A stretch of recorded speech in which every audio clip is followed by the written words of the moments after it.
Alors, je vous reparle un petit peu de l'entrée optimale. Donc, la même chose dans l'autre sens. Donc, en gros, on a une consolidation. Et la consolidation, donc on va partir du principe qu'elle casse par le bas. D'accord. Une fois que la consolidation est casse par le bas, comme ça, nous, ce qu'on sait, à ce moment-là déjà, on sait qu'on a un support, les pointillés bleus, et que ce support-là va certainement inverser de rôle et agir en tant que résistance. D'accord. Donc je vous ai déjà dit, le prix peut partir et chuter complètement. À ce moment-là, on n'aura rien perdu. Mais nous, on sait que si le prix revient là, et ben, on va l'attendre de pied ferme et on va commencer à viser ou mettre tout simplement un sell limite pour, pour que le trade se lance automatiquement. D'accord. Donc quand le prix revient, si on n'a pas placé de limite, et ben on cherche à viser déjà le prix. On sait que c'est à ce niveau-là qu'on va agir. D'accord. Et donc le prix, s'il vient dans notre viseur, et ben tout simplement, on va se mettre à vendre à ce niveau-là. Et une fois de plus, on veut une chandelle vraiment à l'inverse, à l'opposé de la direction de notre trade, d'accord. Donc là, on cherche à vendre. Si on cherche à vendre au niveau de la zone clé, là, on veut une chandelle haussière, d'accord. Si on voit un rebond comme ça et qu'on n'a pas agi, c'est déjà trop tard, d'accord. C'est trop tard parce que le rebond, c'est l'endroit où vous auriez déjà pris votre profit. D'accord. Donc si vous voyez que le rebond a déjà eu lieu, vous laissez tomber. D'accord. Vous n'essayez pas de rentrer tardivement dans le trade parce que c'est trop tard. Et le prix risque de revenir et de finalement grimper. D'accord. Et pourquoi il ne faut pas rentrer trop tardivement dans le trade aussi et que c'est important de rentrer au bon moment, c'est parce que tout simplement si vous rentrez au niveau de la flèche bleue, donc en retard, la distance en termes de pips entre l'endroit où vous vendez et le support qui s'est créé en bas, la distance risque d'être trop faible et donc vous allez avoir un risque trop élevé. D'accord. Il y a un faible profit entre l'entrée tardive et le support qui vient de se créer. Et donc il faut vraiment laisser tomber. D'accord. Donc des opportunités comme ça, il y en a plusieurs dans la journée, sur chaque paire. Donc il faut surtout être exigeant avec vos setups. Et si vous voyez que vous avez loupé une opportunité, ça arrive souvent, il faut pas se prendre la tête et il faut laisser tomber.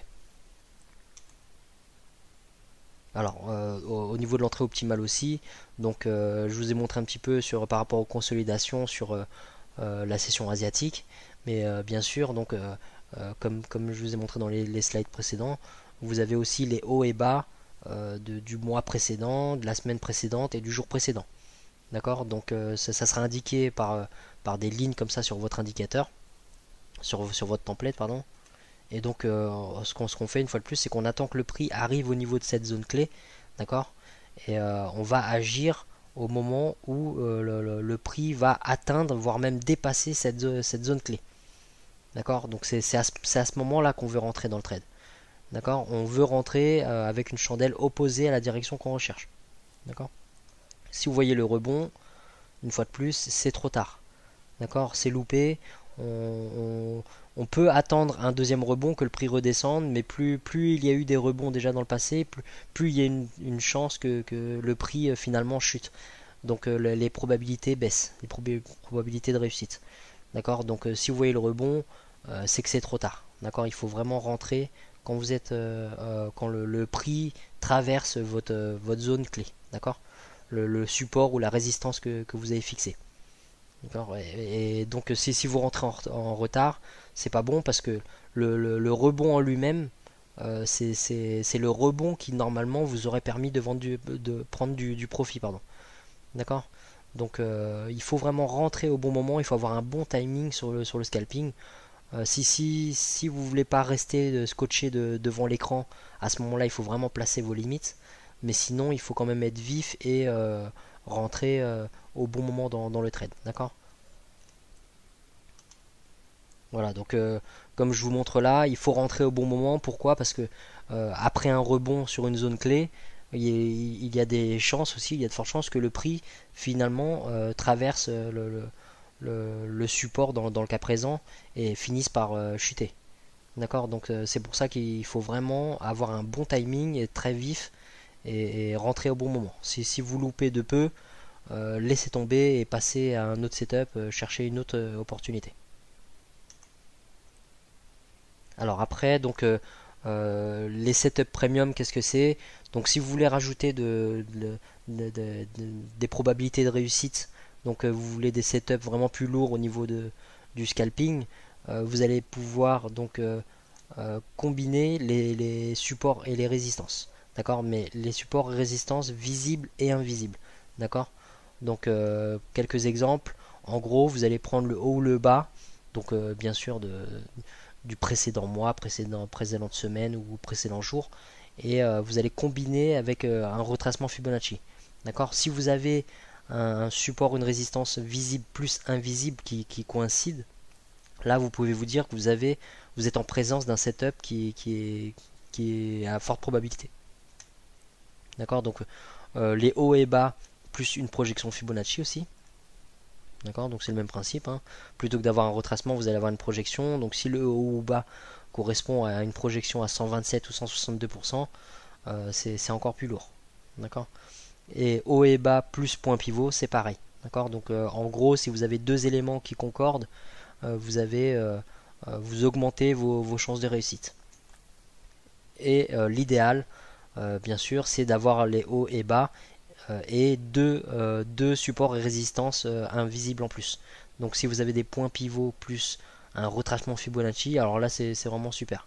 D'accord, là vous avez quasiment, bon j'aime pas utiliser le mot garantie, d'accord, on est dans le trading, on est dans un business de probabilité, mais vous avez des setups quasiment garantis. Vous avez un rebond d'au moins 5 pips, vous allez pouvoir encaisser au moins 5 pips de manière quasi sûre. D'accord? Donc dans le scalping en général, comme on a des stop loss plus petits, ce qu'on fait c'est qu'on peut adapter ses lots, donc on augmente un petit peu son lot tout en respectant la gestion des risques, hein, bien sûr, on ne dépasse pas 1 ou 2%, idéalement 1% de son capital. Et donc on peut augmenter, si on a un stop loss de 10 pips et qu'habituellement en intraday on utilise 20 pips, et ben on va pouvoir doubler tout simplement les lots qu'on utilise. D'accord? Donc si en intraday sur du trade habituel vous utilisez un stop de 20 pips et que vous utilisez un lot mini, et ben à ce moment-là avec un stop loss de moitié, donc 10 pips, vous allez pouvoir utiliser deux lots mini. D'accord? Alors quelques petits exemples donc sur les graphiques de ce qu'on vient de voir. Déjà au niveau du template, donc vous voyez vous avez les pointillés de la session asiatique là. Bon là on voit pas trop par rapport à la ligne qui est là, mais en gros le cadre bleu que vous voyez là, donc c'est la session asiatique. D'accord? Donc vous avez le milieu de la session asiatique, le haut et le bas. D'accord? Les pointillés blancs que vous voyez là, c'est le haut et le bas de la session asiatique. D'accord? Quand vous voyez des pointillés bleus comme ça, vous pouvez mettre en surbrillance Previous Daily High, donc le haut de la journée précédente. D'accord? Ensuite, voilà. Orange, donc Previous Weekly Low. D'accord? Donc on a le bas de la semaine précédente. Ok? Et on a aussi du monthly. Alors, je trouve pour vous montrer weekly, monthly. Donc vous voyez, donc c'est plutôt jaune les weekly et orange les monthly. D'accord? Donc là, on a le bas du mois précédent. D'accord? Donc quand on parlait des zones clés, donc les zones clés sont là, d'accord? Donc ce sont les pointillés orange, jaune, bleu, d'accord? Et le haut et le bas de la session asiatique. Ok? Donc on va se rapprocher et je vais vous montrer ce qui s'est passé encore aujourd'hui.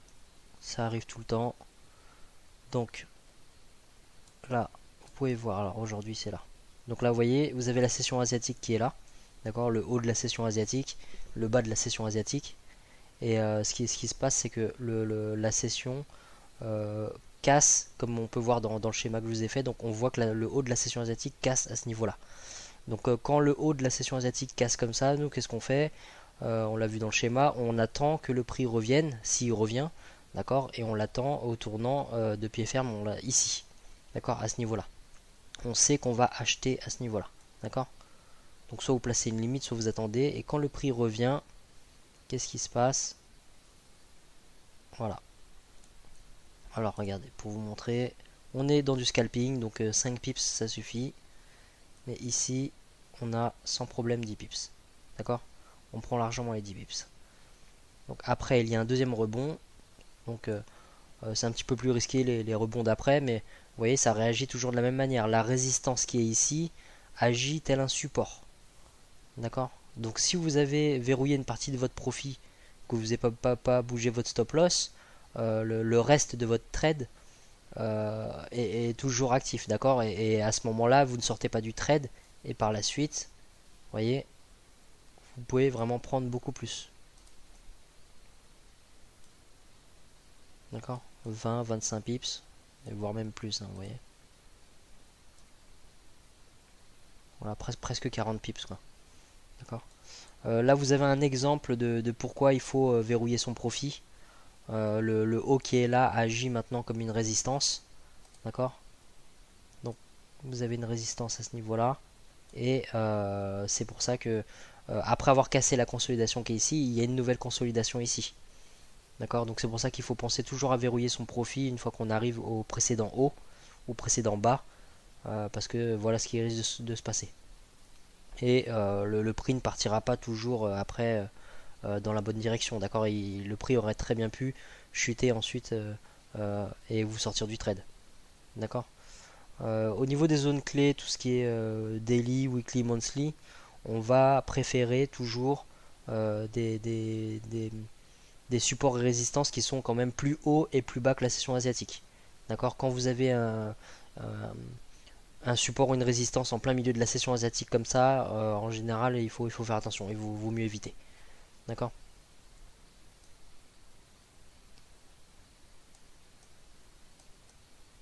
Alors, ça arrive pas tous les jours, ça arrive pas sur toutes les paires, d'accord? Mais c'est quand même très fréquent et donc il faut que vous vous habituez à chercher uniquement ce genre de setup. D'accord? Donc vous voyez la journée précédente, le prix a bien cassé le bas de la session asiatique, il est revenu, il a percé quand même un peu, d'accord? Mais bon, si vous regardez, voilà, 5 pips, donc voilà, ça n'a pas forcément touché votre stop, et par la suite, ça a quand même bien chuté, hein. D'accord? On a une fois de plus 25 pips, quoi. D'accord? Donc l'ancien support a agi telle une résistance. D'accord? Donc si vous ne l'avez pas attrapé là, vous voyez le rejet du prix par les pics qui sont là. On voit bien que l'ancien support est maintenant une résistance. Alors juste par rapport au template, ce que vous faites, c'est que vous faites un clic droit pour l'activer, d'accord? Vous faites modèle, après avoir copié les fichiers dans les bons répertoires, hein, d'accord? Donc vous copiez les indicateurs dans le répertoire indicateur et le template dans le répertoire template. Donc pour ça, je vous remontre rapidement. Vous faites fichier, ouvrir le dossier de données, d'accord? Et donc vous allez copier les indicateurs dans MQL4 indicateur, d'accord? Et sinon, pour les templates, vous allez tout simplement copier dans le répertoire template, d'accord? Voilà, donc une fois que c'est copié, vous faites clic droit, modèle, et vous allez le retrouver dans la liste des templates qui sont là, donc qui s'appelle AFT Scalp. D'accord, donc une fois que c'est mis, bon là j'avais d'autres des fibos, tout ça qui était placé dessus, j'ai enregistré, bon c'est pas grave. Alors je vais vous montrer sur une autre paire, par exemple cette nuit, donc j'ai posté dans le chat, donc j'ai attrapé USD CAD. Tout simplement, ça a été super rapide. Donc, hop. Voilà. Donc, j'ai vu le prix casser la consolidation. D'accord? Vous avez le bas de la session asiatique. Donc, vous voyez qui est représenté là. Donc, c'est très simple, hein, c'est représenté par la case bleue ou les pointillés blancs. Et quand le prix est descendu, je devais être à peu près là, comme ça. J'ai mis un sell limit au niveau du bas de la session asiatique. Tout simplement. Et quand le prix est remonté, ça a activé mon ordre, d'accord? Souvent vous pouvez peut-être même mettre un pips en dessous parce qu'il y a le spread, d'accord. Donc le spread peut empêcher parfois d'activer votre ordre différé, d'accord. Donc là, comme vous pouvez voir, quand le trade s'est ouvert, en un rien de temps, là ce sont des chandelles de 5 minutes, j'ai été payé immédiatement, quoi, d'accord. Donc le trade s'est ouvert, j'ai mis 10 pips de profit, et comme vous pouvez voir, le prix est même descendu à 12 pips, voilà. Donc pourquoi il faut attraper le premier rebond? Parce qu'après par la suite, vous voyez, bon ici ça serait passé encore une fois, hein, d'accord. Ici, d'ici à ici, ça serait passé, d'accord. Il aurait fallu être moins gourmand, prendre 5 pips, euh, placer votre trade à break-even une fois que vous avez verrouillé vos 5 pips, comme pour éliminer le risque. Mais une fois de plus ici, bon ça serait passé. Mais par la suite, voilà le risque. D'accord, le risque c'est que le prix finisse par traverser. C'est pour ça que nous ce qu'on fait c'est qu'on attrape les rebonds. D'accord, nous ce qu'on veut c'est les rebonds. Alors cette nuit il y a eu aussi USD JPY. Donc USD JPY lui par contre c'était sur une zone sensible.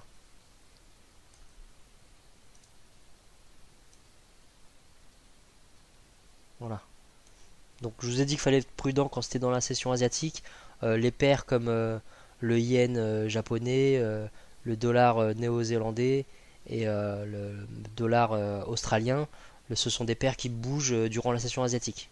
D'accord. Donc moi ce qui s'est passé, c'est que cette nuit, vous voyez la ligne jaune qui est là, c'est le bas de la semaine précédente. D'accord. C'est le bas de la semaine précédente. Et vous avez aussi ici le bas de la journée précédente. Donc vous avez des zones sensibles. Donc moi ce que j'ai fait, c'est que j'ai placé un achat, un ordre d'achat au niveau de la semaine précédente. Pourquoi? Parce que tout simplement, entre les deux, on le sait, les plus gros time frames sont toujours ceux qui ont le plus de poids. D'accord. Donc j'ai privilégié le support weekly plutôt que le support daily. D'accord, donc ce que j'ai fait, c'est que j'ai placé un achat à ce niveau-là. Et comme vous pouvez le voir, il y a tout de suite eu une réaction. Et c'est pareil, donc j'ai encaissé directement. D'accord, vous voyez, 10 pips facilement, ça va se monter à plus de 12 pips. D'accord, même 13 pips. Donc les 10 pips, mon TP de 10 pips est passé largement. D'accord, donc ça, je l'ai posté dans le chat, donc vous pouvez vérifier. C'était cette nuit, c'est vraiment, vous voyez la simplicité un petit peu. Grâce à cet indicateur, enfin c'est pas l'indicateur lui-même, mais l'indicateur il nous a permis de repérer donc le bas de la semaine précédente. On sait que c'est un endroit clé et donc il a suffi d'acheter dans le bon sens. Malgré que le prix chute, et ben nous on n'a pas eu peur de la chute, on sait très bien qu'il va y avoir une réaction à ce niveau-là, et même si comme vous voyez par la suite le prix finit par traverser, nous ce qu'on a fait c'est qu'on attrape le rebond, d'accord. Et après par la suite il y avait encore un peu plus, d'accord. D'ailleurs, il me semble que je l'ai attrapé plutôt ici et que j'ai vu ça, d'accord. Ça m'a pas rendu nerveux. Bon, j'ai vu la chute et puis j'ai regardé, d'accord. Ça, c'était pas du tout au niveau de mon stop. Et quand j'ai vu ce pic-là, le rejet brutal du prix, j'ai compris que c'était bon, d'accord. Quand vous voyez un rejet brutal du prix comme ça, vous comprenez qu'il y a une institution derrière qui est là et qui attendait simplement que le prix descende jusque là pour acheter au moins cher pour eux. D'accord, ils sont comme nous, ils essaient toujours d'acheter au moins cher. Et eux, bah voilà, ils ont acheté très fortement, ils ont attendu que le prix vienne dans cette zone-là. Et c'est ce qui a permis de faire grimper le prix comme ça. D'accord, donc moi j'ai pris 10 pips en rentrant ici. Mais comme vous pouvez voir, il y avait plus de 20 pips. D'accord.